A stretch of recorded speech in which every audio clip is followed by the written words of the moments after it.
Oi, pessoal, que bom que você está com a gente aqui no Festival Inova Klabin em Casa. Eu sou Rosana Jatobá. Eu estou encantada com a quantidade de ideias inovadoras que os nossos convidados estão compartilhando aqui com a gente. E o tema sustentabilidade marca mais uma vez a sua presença por aqui.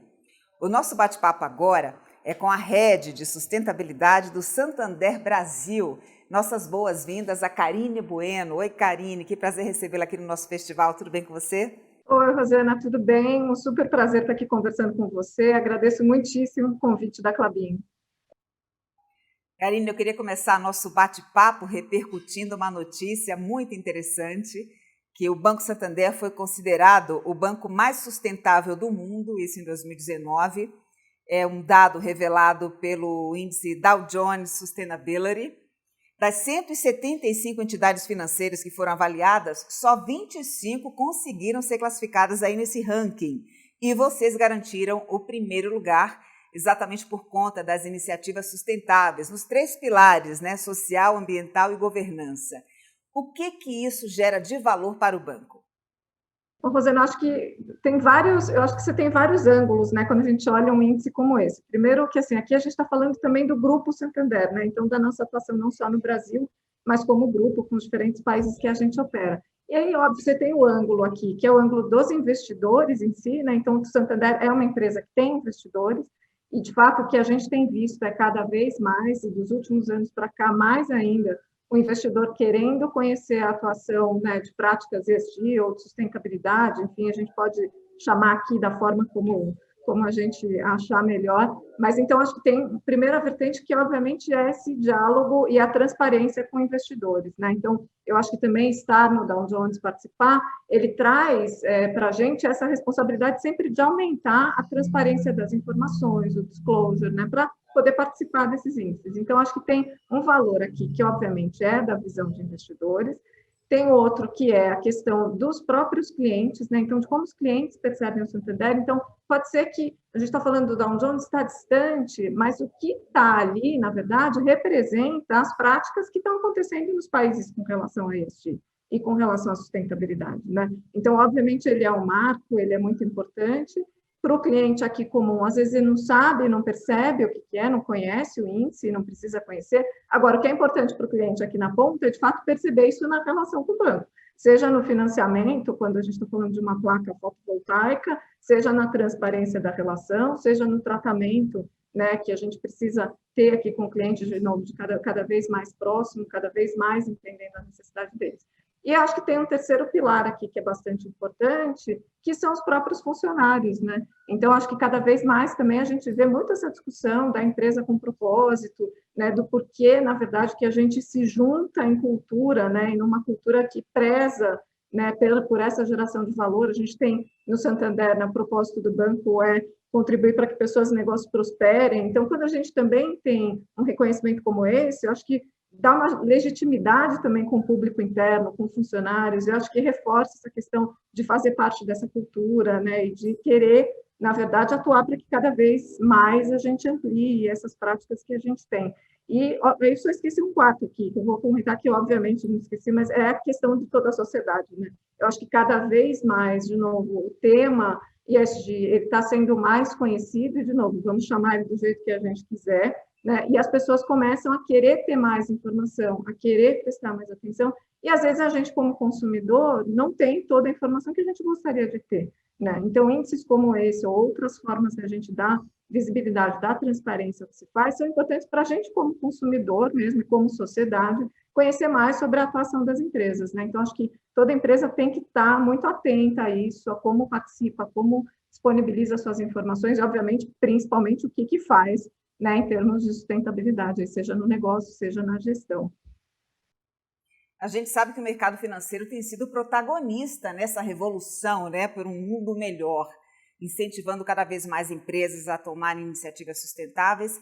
Mas me parece, Karine, que essa é uma responsabilidade compartilhada, né? Não adianta apenas vir do setor privado quando outros setores, outros elos da cadeia são omissos.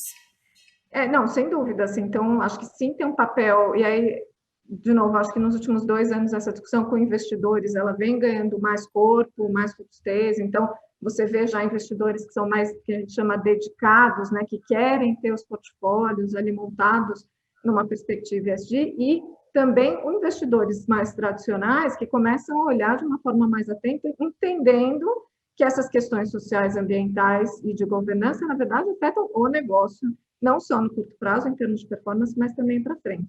Então, sim, eu acho que isso é um movimento que chama outras empresas, né? Eu brinco que eu trabalho há 20 anos também no setor financeiro, então eu acho que o lugar onde o setor financeiro está, para a gente também dar uma visibilidade de como os outros setores estão, né? Então, eu converso muito com clientes de diferentes setores, de diferentes tamanhos, então, desde o microcrédito, né, da empreendedora que está numa determinada comunidade, até as grandes empresas internacionais que estão com os compromissos de net zero, né, enfim, de ambições climáticas. Então, acho que do lugar onde a gente senta, a gente também consegue ter essa visão interessante da sociedade de como os setores evoluem. E quando a gente também dá uma sinalização, né, enquanto Santander, por exemplo, a gente assumiu agora também, eu falei do net zero, né, que é emissões líquidas zero até 2050, quando a gente faz esse tipo de sinalização, a gente há 2 anos também falou, a gente vai tirar todo o plástico de uso único dos prédios administrativos e agora das agências. Então, quando a gente sinaliza isso para o mercado, seja, de novo, com produto e serviço para financiar, seja com alguma parte mais institucional, mas que a gente comunica, gera um impacto, não tenho a menor dúvida. Eu mesma tive com alguns clientes na época, até da questão do plástico e tal, a gente tem muitos clientes da indústria plástica, que o plástico é necessário para muitas coisas ainda na sociedade, né? Mas essa discussão, assim, tá bom, mas qual é o futuro do plástico, né? Como é que a gente tem que lidar com esse material? Como é que a gente pensa em economia circular? E é muito interessante, porque falando aqui de inovação, né, é muito do que está no mindset das empresas, de quem toca o negócio. Então, no mesmo dia, eu posso encontrar um cliente de uma determinada indústria que está pensando 5 passos para frente e encontro um cliente da mesma indústria que ainda está olhando num modelo de negócio, numa forma de pensar essa relação meio ambiente-sociedade como há 20 anos, quando ele fundou a empresa, né? E aí é uma questão de fato, assim, como é que você está preparado para o mercado, né? Então, acho que quando a gente fala do setor financeiro impulsionando, eu concordo e vejo isso acontecer mesmo do ponto de vista do investimento, e acho que a gente conversando também, trazendo esse assunto para o cliente, falando, olha, a gente quer estar com você nessa transição, também os ajuda a pensar um pouco sobre isso. A gente, o ano passado, começou, meados do ano, começou a fazer uma estrutura que a gente chama, que se chama ESG Linked Loan, enfim, mas que nada mais é do que uma operação bilateral de empréstimo, só que a gente acorda, né, e combina aqui com o cliente o que são indicadores aí, ou ambientais, ou sociais, ou de governança, a depender do negócio que o cliente tem, que sejam relevantes para ele, para o tipo de negócio que ele tem, e que ele se compromete a entregar. E aí a gente fixou 2 preços, né? Então, o preço da operação normal e o preço combinado com o cliente também, caso ele atinja aqueles determinados indicadores, né? Então, isso foi uma forma também da gente, primeiro, abrir a conversa, né? E falar, olha, a gente se importa, a gente sabe que você se importa. O que é relevante para o teu negócio, a ponto da gente né, te dar um desconto, vamos dizer assim, na taxa que a gente está cobrando nessa operação, e, de fato, incentivar financeiramente também a fazer isso. E eu acho que aí a roda também vai girando, né, Rosa? Tem muito para fazer, mas eu acho que aqui também a gente começa a girar a roda. Mas nessa linha de fomento às iniciativas sustentáveis, eu quero destacar o seguinte, vocês acabaram de lançar a primeira carteira ESG do banco, né? Escolher algumas empresas que têm compromisso social e ambiental, que têm realmente compromisso com a boa governança. Quando você oferece esse tipo de serviço para o consumidor, você está ali, mais uma vez, reafirmando a sua postura frente à sustentabilidade, não? A gente recentemente, então, tem 2 partes aqui, né? Um que é dentro da asset, né? Então, de fundos de investimento mesmo, que a gente, como cliente do Santander, né, pode investir. Então, aqui a gente tem o pioneirismo lá do Fundo Ético, né, há 20 anos, e que a gente agora reformulou. Então, ele tem toda uma mecânica, né, e uma metodologia que parte de várias fontes de indicador, e depois tem uma análise local aqui, de fato, por uma equipe de especialistas dentro da asset, e outras carteiras, análises fundamentalistas, né, que a gente fala, que colocam os temas de ESG no portfólio de investimentos, então, dentro da asset. E outro ponto que eu acho que é o que você comentou também, a gente recentemente criou uma área de ESG Research dentro do banco de investimento do banco, né? Então, aqui, o que a gente percebe, e aí foi a primeira vez que a gente recomendou, né, uma carteira, na verdade, olhando para o ESG.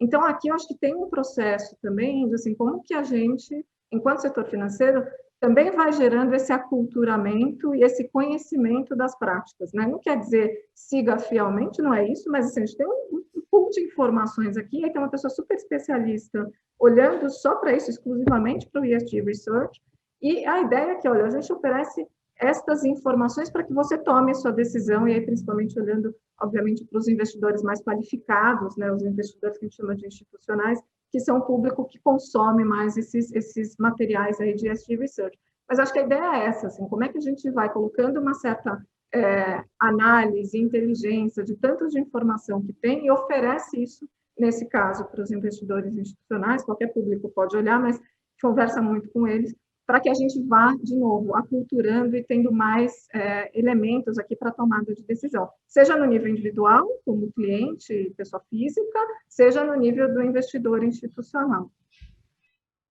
Das 3 letrinhas do sistema ESG, ISD, qual delas você acha que tem mais peso aí no negócio, no banco? As 3 tem que ter, né, Rosana? Acho que aqui, e aí não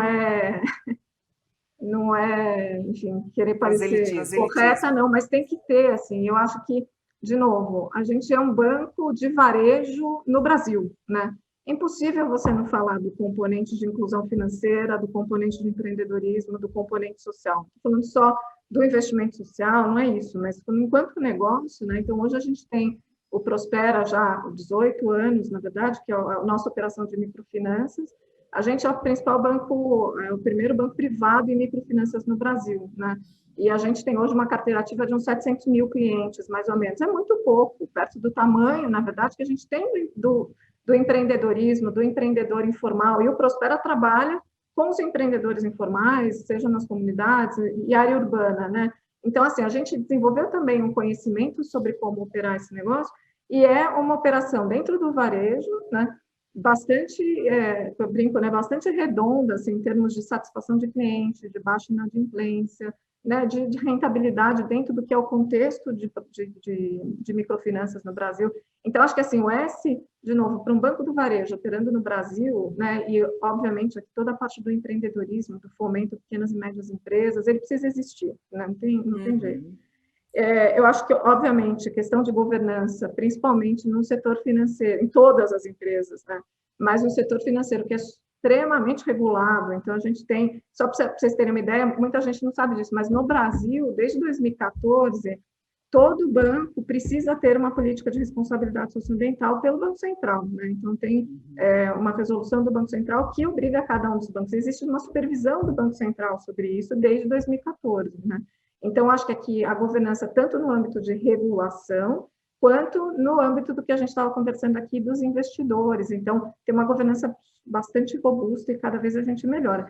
E eu acho que a parte ambiental é onde eu vejo também, a gente vê que existem muitas oportunidades de negócio. Então, obviamente, tem a nossa responsabilidade na questão ambiental, né, enquanto operação, e aqui a gente já se comprometeu, já está trilhando um bom caminho de só comprar energia renovável para todas as agências, para toda a operação do banco, né? Globalmente, no Brasil, a gente já está aí com mais de 50% da operação só comprando energia renovável e outras várias coisas de redução, enfim, de água, de papel, né? Uma luta aqui com papel, com a digitalização, que tem a ver muito com a inovação do processo, também não é papel pelo papel, mas é a simplicidade também do processo com o cliente, a transparência, o estar na mão, né, do cliente também fazendo sua operação. Mas a gente vê aqui que no eixo ambiental, e de novo, tanto num país como o Brasil, que a gente tem um potencial gigantesco, né, com relação à natureza, à biodiversidade, ao próprio acesso à água, como é que a gente cuida disso muito bem. Acho que aqui tem muita oportunidade de negócio, que é o que a gente vem trabalhando também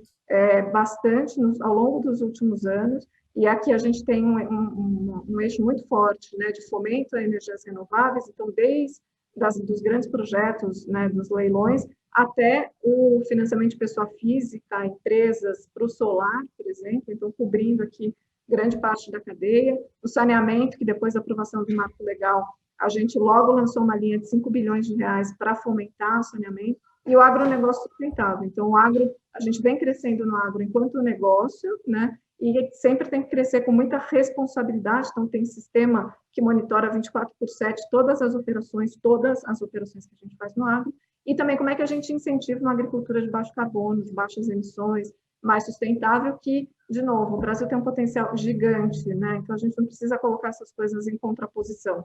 Acho que aqui todo mundo tem a ganhar, na verdade, quando a gente junta. Então, de fato, acho que a gente precisa falar dos três, e fala dos três aqui, olhando para o banco, tanto como operação, tanto na perspectiva de negócio mesmo, e de geração de novas receitas para o banco. Ainda nesse pilar ambiental, Karine, quero aprofundar com você a questão do fato de vocês participarem da coalizão que lança um plano de sustentabilidade para a Amazônia, com foco em desenvolver ali uma bioeconomia, né, aproveitando todo o potencial de biodiversidade, a biodiversidade mais rica do mundo, o fato da gente ter também a maior reserva de água doce do planeta e procurar uma solução ali para a preservação das nossas florestas, né? Eu acho que isso foi um marco bastante importante, não só no posicionamento, mas na forma também, né, em como a gente traz a discussão aqui para a sociedade. Esse diálogo entre os três bancos, né, que a gente está falando do Plano Amazônia, junto com Itaú e Bradesco também, ele começa, enfim, até por conta do Covid, quando a gente se une para fazer algumas ações sociais e de doação, enfim, desde o ano passado, e eu acho que essa discussão da Amazônia ela foi ganhando também um momento e uma necessidade, de fato, eu acho que da gente como setor privado também entender assim, qual é o modelo de desenvolvimento que a gente quer ter, que a gente quer levar para a Amazônia. Né? Então, acho que essa organização aqui com os três bancos e o Plano Amazônia em si, a gente tem aprendido muito também, então a gente tem dialogado muito com, enfim, vários especialistas, outras empresas, existe um conselho também, que é o conselho dessa iniciativa, né, com 7 especialistas ali, e a gente tem algumas frentes de trabalho em conjunto. Então, o que a gente faz em conjunto é definir quais são as principais, né, os principais orientadores, e aí cada um dos bancos está operando e a gente está tentando incorporar isso, de fato, para dentro de cada um dos bancos, né?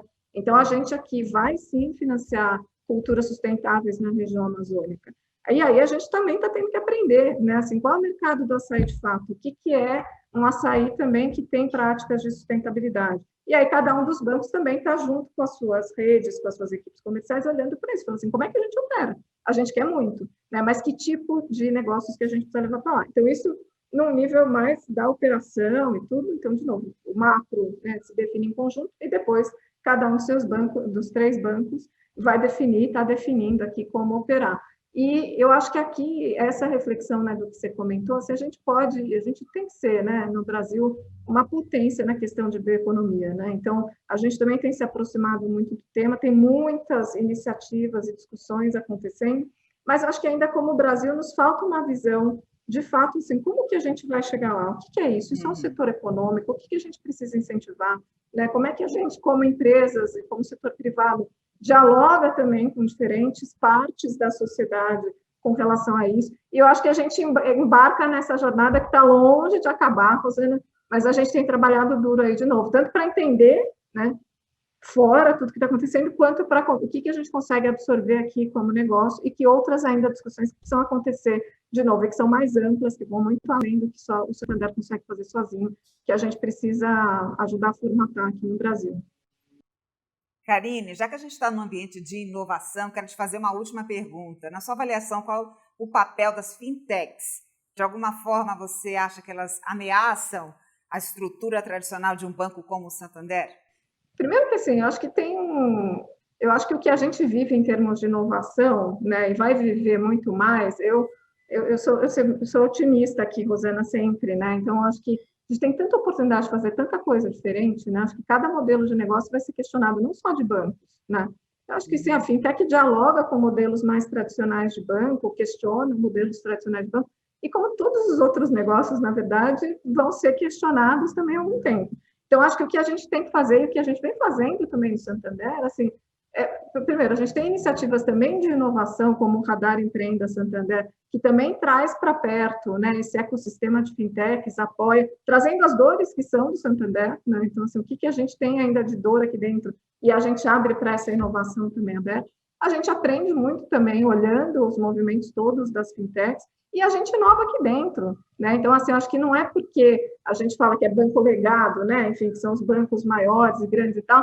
Você tem muita inovação que acontece aqui dentro. Então, assim, a gente tem tanto, por exemplo, dentro do ecossistema Santander, uma série de empresas que são fintechs e que estão dentro do Santander. E que aí talvez use um pouco do melhor dos dois mundos também, né? Da possibilidade de inovar, de quebrar talvez coisas que o próprio banco faz, ainda faz e vai fazer por um tempo, e essas empresas estão aqui dentro, mas que, por outro lado, usa a robustez e a solidez de uma instituição financeira que já é consolidada, né? Então, eu acho que, na verdade, a gente tem que entender, olhar, abraçar, inovar dentro de casa e usar o melhor dos dois mundos, né? Usar a posição que, de uma certa forma, até privilegiada desses dois mundos aí, que, de novo, é isso e vai ser cada vez mais, e não é só para o setor financeiro, né? Acho que todo mundo tem que estar disposto aqui a ser desafiado, a desafiar. Eu acho que isso é a beleza da coisa, que não só falando de ESG, mas de inovação no geral. Karine, adorei nossa conversa. Pena que a gente não tem mais tempo para repercutir outros aspectos, né, dessa agenda tão robusta que tem o Banco Santander. Foi um prazer recebê-la e eu te espero numa próxima oportunidade. Muito obrigada, Rosana. Foi um prazer estar aqui com vocês. Olha, eu convido você a continuar com a gente no Festival Inova Klabin em Casa, você que está aí nos assistindo, né, que está acompanhando desde cedo todo o conteúdo que a gente está produzindo, não saia daí porque a nossa programação está de fato sensacional. Até já!